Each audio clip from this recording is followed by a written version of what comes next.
What's going on, everyone? Welcome back to the channel. If you're new to the channel, my name is AkeemHaynes. I'm a two-time Olympian, Olympic bronze medalist, author, motivational speaker, and sports commentator. On my channel, we talk boxing, MMA, track and field, and of course, motivation and encouraging content. If this is something that you enjoy, then I hope that you subscribe to the channel. Now, let's get into the video. Montana Love versus Steve Spark. What do we think about this fight? This one is taking place this weekend, Saturday in Ohio, right there in Montana Love's hometown. This is Spark's first trip to the U.S. for a fight. Let's get into it. Let's start with the favorite, Montana Love, coming into this one with a record of 18 wins, no losses, 1 draw, 9 wins by way of knockout. Montana is a slick southpaw with good feet, very fast hands, explosive movements, accurate puncher, good jab, good head movement, and sharp hooks and punches. Watching Love, you can tell he's very athletic and naturally skilled.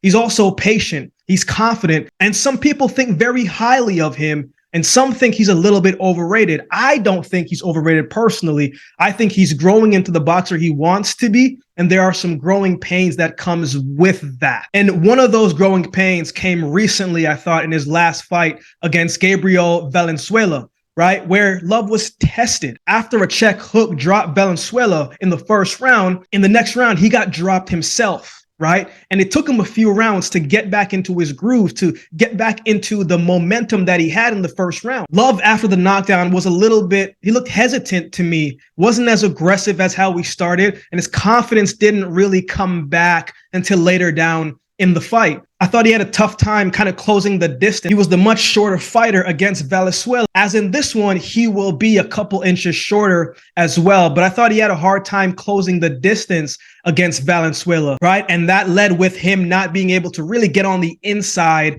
and land some of the shots that he likes to land and go to the body as much as he does like to. Love is a very good natural counter puncher. That's his style, right? But his check hook has caught a lot of his opponents. But his defense is one of those things where it's still improving, and his chin is high at times when he does let his hands go. But he's explosive enough to shuffle and step back quickly and get out of harm's way. But when the pressure is on him, that's when I think he has a little bit of trouble. But he's so accurate, he can use his opponent's aggression against them. When they're over-aggressive and it looks like he's in trouble, and he may be, but then for a split second, they come in too aggressively and he checks them, and boom, he counter punches with an uppercut or a check hook, and then it backs them off of him. And his footwork is good enough where he can sidestep and shuffle around the ring and keep the distance and get himself out of trouble. So this should be an interesting fight because the guy who's fighting loves to bring the pressure and he loves to let his hands go. Let's talk about his opponent, Steve Spark, coming into this one with a record of 15 wins, 2 losses, and 14 wins by way of knockout. In his last 3 fights, he's won by stoppage. So he's going to try and come in and try to do the same thing against Montana Love. Now,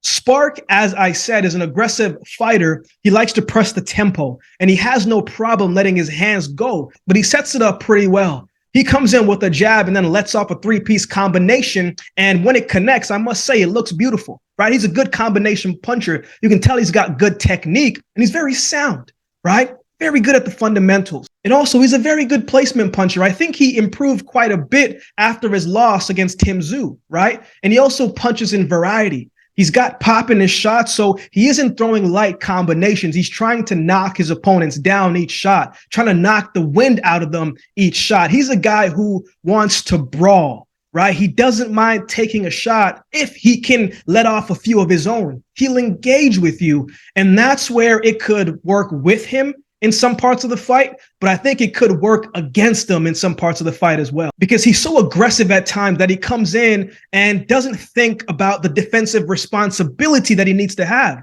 And I could see Love catching him cleanly a couple times as he's coming in by countering him with a check hook or an uppercut or a body shot, right? His defense isn't terrible or anything like that. I think he does a good job of trying to get out of harm's way, but he's so offensively minded that defense is just a second afterthought, and he really doesn't think about it until he does get hit. And he also doesn't fight well off the back foot, right? When he does get clipped, he likes to shuffle and get out of the way and keeps his hands nice and high in the high guard, but he isn't really looking to see where his opponent is. It's just a glimpse. But someone with good movement and good footwork like Montana Love does would be able to cut off the ring and catch him with shots where he's going to be. Now, as I said just a few moments earlier, one of his losses came against Tim Tszyu. Spark started well in that fight, and he had some good moments against Tim Tszyu.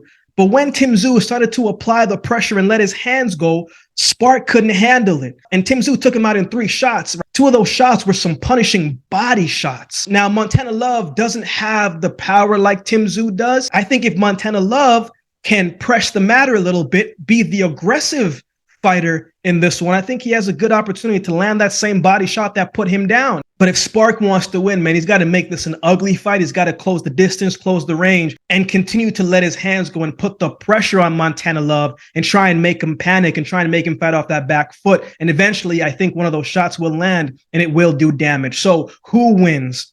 I have Montana Love winning this one by decision. I think he'll be a bit more hesitant to come in against an aggressive style like Spark because he doesn't want to get hit like he did in his last fight. But I think he'll keep the distance. I think he'll be aggressive at times, but I think he'll really be looking to be the counterpuncher and use his skills to outbox Spark and stay out of danger. I have Montana Love winning this one by unanimous decision. What are your thoughts on this fight? Who do you have winning? Let me know in the comment section below. If you'd like to support the channel, there's a couple ways that you can do so. You can like, comment, share, and subscribe to the channel. If you'd like to support by way of donation, you can find options in the description below. Also, my Cash App handle will be on screen as well. Any amount goes towards the growth of this channel and will be greatly, greatly appreciated. Big shout out to everyone that has donated to the channel. I really appreciate that. I really appreciate your support. If you'd like to follow me on social media, you can find my social media handles on screen as well. So with all that being said, if you've been watching the video this time, then do me a favor and subscribe to the channel, and we'll definitely see you next time.